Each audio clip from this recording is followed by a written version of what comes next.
Miljonid inimesed külastavad igal aastal maailma kõige kuulsamaid maamärke. Nad teevad neist pilte, imetlevad arhitektuuri ja siis lahkuvad. Aga mis oleks, kui ma ütleksin sulle, et mõnel neist hoonetest on saladusi, mida turismijuhid ei maini? Alates peidetud tubadest, peaaegu unustatud skandaalidest, kuni kummaliste detailideni, mis on jäänud saladuseks 100 aastaid. Selles videos uurime üllatavaid saladusi, mis peituvad maailma kuulsate maamärkide taga. Enne kui alustame, palun pane sellele videole like ja telli kanal. See on meie sisuloojate jaoks väga oluline. Aitäh ja nüüd alustame. Eiffeli torn. 18. sajandi lõpus levis kiiresti uudis sellest salajasest toast. Paljud rikkad ärimehed ja silmapaistvad isikud soovisid sisse pääseda, kuid Eiffel ütles peaaegu kõigile ära. Selle asemel, et muuta see luksuse sümboliks, kasutas ta seda kohta teaduslike katsete ja tõsiste arutelude jaoks inseneriteaduse ja tehnoloogia teemadel. Üks tuntumaid külastajaid oli leiutaja Thomas Edison aastal 1889. Nende kohtumisel torni tipus vahetasid nad ideid uute tehnoloogiate kohta, mis kujundavad kaasaegset maailma. On naljakas mõelda, et samal ajal kui tuhanded inimesed all ringi jalutavad, toimuvad ühes privaatses toas, kuhu peaaegu keegi ei näe, teaduslikud arutelud. Siiani on Eiffeli torni korteri rekonstruktsioon veel näha, kuid see ei ole endiselt avalikkusele vabalt ligipääsetav. Ja võib-olla ongi see põhjus, miks see jääb üheks selle kuulsa monumendi kõige kummalisemaks varjatud osaks. Hooneel, mis on saanud kogu Prantsusmaa sümboliks, on üks selle kõige huvitavamaid osi enamiku külastajate jaoks nähtamatu. Kuigi igal aastal vaatab Eiffeli torni poole miljoneid inimesi, teavad vaid vähesed, et selle tipus oli kunagi privaatne koht, kus kohtusid oma aja suurimad mõtlejad.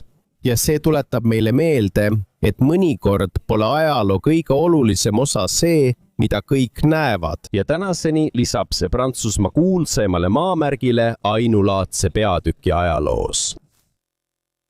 Sixtuse kabel.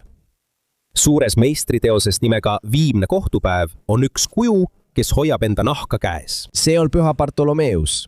Püha, keda traditsiooni kohaselt piinati sellega, et tema nahk eemaldati elusalt. See on märkimisväärne, sest paljud kunstiajaloolased usuvad, et rippuva nahanägu on tegelikult Michelangelo enda nägu. 1990 aastal avaldati uuring, mis väitis, et kuju, mis ümbritseb Jumala figuuri kuulsas stseenis Aadama loomine, sarnaneb inimese ajuanatoomiaga. Sellest ajast alates on ajaloolaste, arstide ja teadlaste vahel olnud palju arutelusid.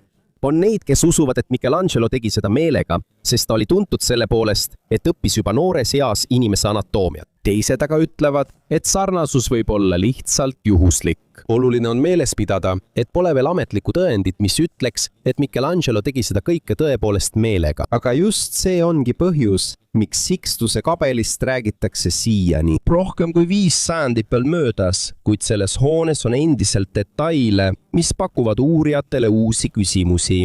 Ja võib-olla just see ongi tõelise meistriteose jõud. Seda mitte ainult ei vaadata, vaid seda uuritakse, arutletakse ja tõlgendatakse iga uue põlvkonna poolt. Washingtoni monument. Monumendi ehitamist alustati 1848 aastal, kasutades ainult eraannetusi. 1854. aastaks oli see jõudnud vaid umbes 150 jala kõrguseni, mis on peaaegu kolmandik selle planeeritud kõrgusest, enne kui rahalised vahendid täielikult otsa said. Samalal andis paavst Pius IX kingituseks monumendi sisemuse jaoks spetsiaalse marmoritüki, mis pärines ühest Rooma iidsest templist. Kuid see vihastas üht katoliikumisvastast poliitilist rühmitust, mida tunti nime all Know Nothings. Ühel ööl varastasid nad salaja paavsti kingitud marmoritüki ja viskasid selle Potomatsi jõkke. Ja see polnud veel kõik. Nad võtsid üle ka projekti juhtiva organisatsiooni kontrolli. Selle segaduse tõttu loobus kongress toetuse andmisest ja ehitustööd peatati täielikult. 23 aasta jooksul seisis pooleldi valmis monument lihtsalt keset tasandikku. Ameerika kodusõja ajal kasutati selle ümbrust isegi sõjaväeladuna ja liidu armee veiste karjamaana. Kui Mark Twain külastas 1870-ndatel Washingtoni, kirjeldas ta seda kui katkist vabrikukorstnat, mille tipp oli ära lõigatud. Paljude jaoks sai sellest Ameerika Ühendriikide pealinna häbisümbol. Alles 1876 aastal jätkati projekti taas USA armee insenerikorpuse juhtimisel. Kuid tekkis uus probleem. Algne Marylandi karjäär, kust esialgne marmor saadi, ei töötanud enam. Seetõttu olid nad sunnitud marmor hankima teisest karjäärist. Kui monument valmis 1884 aastal, nägid mõlemad osad peaaegu ühesugused välja. Mõlemad olid valgest marmorist ja sama hästi poleeritud. Kuid aastakümnete möödudes hakkas kahe kiviliigi keemilise koostise erinevus tasapisi välja paistma. Selle tõttu muutus ülemise ja alumise osa värvi erinevus selgemaks. Kuni tänaseni on need jooned monumendil endiselt nähtavad. Seda ei saa eemaldada ilma suure osa struktuurist lahti võtmata ja uuesti üles ehitamata. Seega on igal Washingtoni monumendi fotol peidus nugu varastatud kingitusest paavstilt, rahapuudusesse jäänud projektist ja sõjast, mis peatas ehitustööd. Kõik on kirjutatud kahe erineva värvi marmorisse. Pisa torn. Tormi ehitust alustati 1173. aastal. Peaaegu kohe hakkas see pisa pehmesse ja savisesse pinnasesse vajuma. 1178. aastaks, kui kolmas korrus oli valmis ehitatud, oli selle kaldenurk juba selgelt näha. Selle asemel, et see lammutada ja uuesti alustada, oldi sunnitud projekt peatama. Erinevate Itaalia lindriikide vaheliste sõdade tõttu seisis ehitus peaaegu 50 aastat. Kui tööd 1272 aastal uuesti alustati, seisis uus arhitekt silmitsi probleemiga, mis oli juba ammu süvenenud. Ta mõtles välja viisi, kuidas viltu vajumist parandada. Kui torn kaldus lõunasse, tegi ta lõunapoolsed osad veidi kõrgemaks, et torn saaks järk-järgult tagasi sirgesse asendisse liikuda. Kontseptsioon oli paberil hea, kuid see ei lahendanud probleemi täielikult. Ülemised korrused kaldusid osaliselt vastupidises suunas võrreldes alumiste osadega, kuid samal ajal kui seda tehti, vajus vundament jätkuvalt. Selle tõttu tekkis omapärane kuju. Kui kogu struktuur lõpuks valmis sai, polnud see enam lihtsalt viltu olev torn, vaid torn, mis selgelt kõverdub ülespoole minnes. Aastal 1372 ehitati kõige tippu kellatorn, millel oli omaette kohandus, et vähendada viltu vajumise mõju. Isegi trepi põhja ja lõunapoolsete astmete arv erineb, sest ühte külge tõsteti korduvalt kõrgemale. Teisisõnu, iga põlvkond ehitajaid püüdis torni viltu vajumist ikka ja jälle parandada, kuid iga selline katse jättis selle kujule uue jälje. Nii et kui sa vaatad Piisa viltuse torni silueti taeva taustal, märkad selle õrna kõverust. Ja siin muutub lugu veelgi huvitavamaks. Maailma kuulsaim viltune hoone ei ole lihtsalt niisama viltu. Tegelikult on see hoone, mis on aegamisi kõverdunud, samal ajal kui inimesed on seda sajandite jooksul püüdnud sirgeks ajada. Machu Picchu 24. juulil 1911 reisis üks Yale'i ülikooli lektor Peruu mägedes.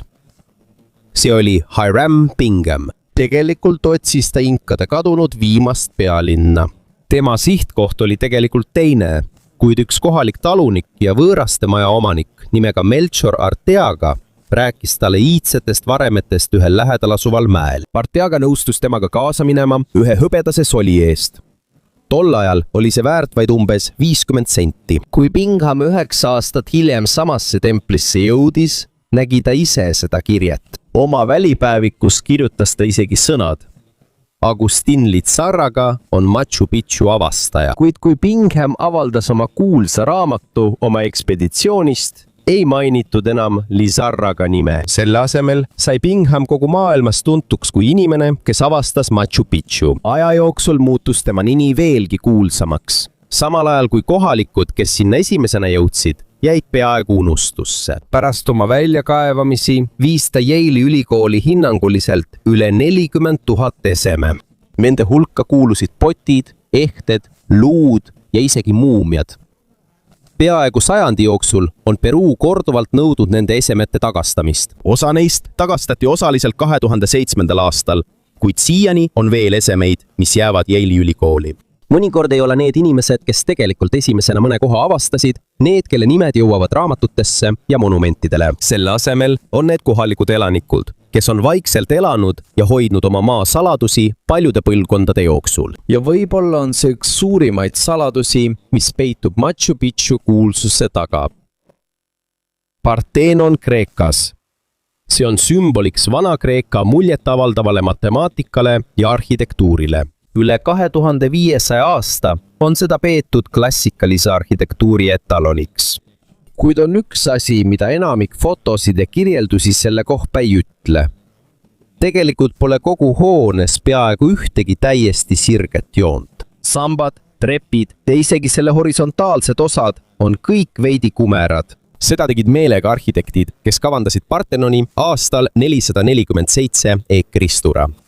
Nad mõistsid midagi inimnägemise kohta, mida tänapäeva insenerid uurivad siiani. Selle visuaalse illusiooni mõju tasakaalustamiseks tegid nad disainis väga väikeseid muudatusi. Kogu Parthenoni alus on igast küljest keskelt veidi tõstetud, umbes 6 sentimeetrit võrra.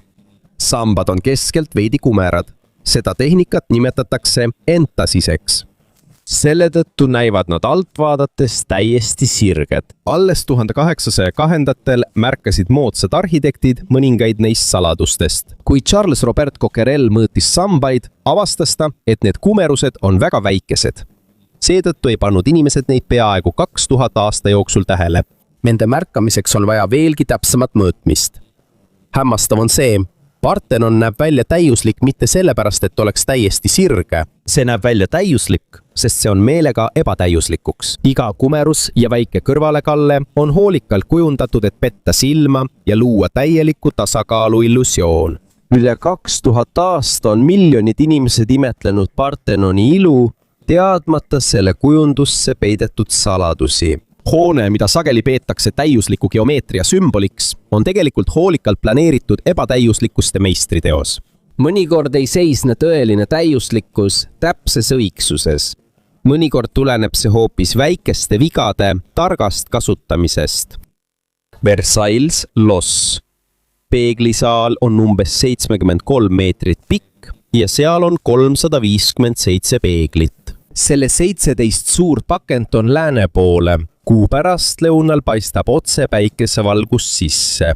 Esmapilgul tundub see lihtsalt väga ilus disain, kuid Louis XIV jaoks oli iga detail osa suuremast plaanist. Louis XIV on tuntud kui päikesekuningas. See ei olnud lihtsalt hüüdnimi, vaid oluline osa tema kui kuninga kuvandist. Ta soovis näidata, et tema on Prantsusmaa võimu kese, nagu päike on päikesesüsteemi keskpunkt. Seetõttu oli peaaegu iga osa Versailles'st kujundatud selle sõnumi tugevdamiseks. 17. sajandil kuulusid peeglid Euroopa kõige kallimate ja haruldasemate luksusesemete hulka. Sel ajal kontrollis Veneetsia suurte peeglite tootmist, kuid Louis meelitas salaja Veneetsia osavad klaasimeistrid Prantsusmaale, et nad tooks kaasa oma teadmised. Kui peeglisaal valmis 1684 aastal, sai sellest sõnum kogu Euroopale. See näitas, et Prantsusmaa suudab nüüd toota tooteid, mis olid varem Veneetsia monopol.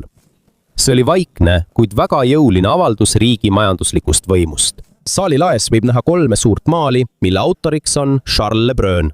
Laking painting ni Charles Le Brun. Need kujutavad Louis XIV sõjalisi ja diplomaatilisi võite.